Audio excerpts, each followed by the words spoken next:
kulvarında hazır. Atlar box içinde. Beyaz bayrak kalktı.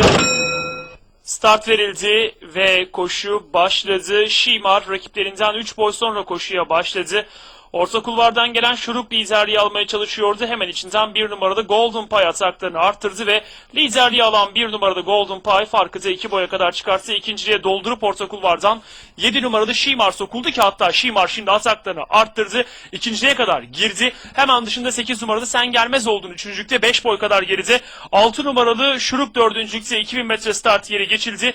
2 boy kadar geride orta kulvarda 3 numaralı White Flag'i izliyorum.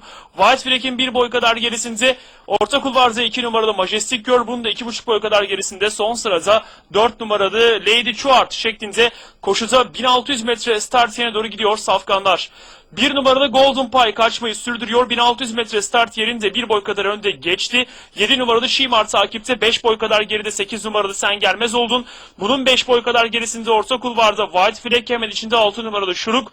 2 boy kadar geride 2 numaralı Majestic Girl. Bunun 1,5 boy kadar gerisinde 4 numaralı Lady Chuart şeklinde 1200 metre start yerine doğru gidiyor kısraklar. 1 numaralı Golden Pie baştan aldığı liderliği koruyor. Fark 2 boy. Yine takipçideki isim 7 numaralı Şimar, 1200 geçildi. Uzak farkla geride 8 numaralı Sen Gelmez oldun. Bunun 1,5 boy kadar gerisinde dış kulvarda 3 numaralı White Flag, 1 boy kadar geride.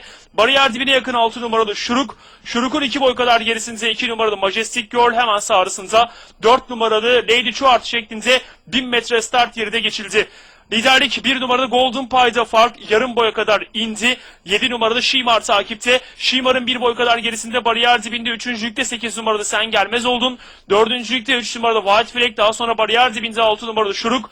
1,5 boy kadar geride de orta kulvarda Lady Chuart, hemen içinde 2 numaralı Majestic Girl. Son 600 geçiliyor, son viraja doğru 1 numaralı Golden Pie önde, fark 1 boy. Orta kulvardan Şimar'ın bariyer dibinden Sen Gelmez olduğunu çabalarını izliyorum. Son 400 metreye doğru en iç kulvardan gelen 8 numaralı Sen Gelmez olduğunu liderliği almaya çalışıyor. Orta kulvardan Şuruk'un, en dış kulvardan Lady Chuart'ın, onun da dışından Majestic Girl'ün çabaları var. Son 200'e doğru bariyer dibindeki 8 numaralı Sen Gelmez olduğunu önde, fark 1,5 boy. Orta kulvardan Şuruk'un, dıştan Lady Chuart'ın çabaları var. Son 100'e doğru dış kulvardan gelen 4 numaralı Lady Chuart ikinciliğe girip Sen Gelmez olduğunu yakalamaya çalışıyor. İçeride Sen Gelmez olduğunu, dışarıda Lady Chuart. 2 safkan birincilik için fotoğrafı birlikte geçiyor.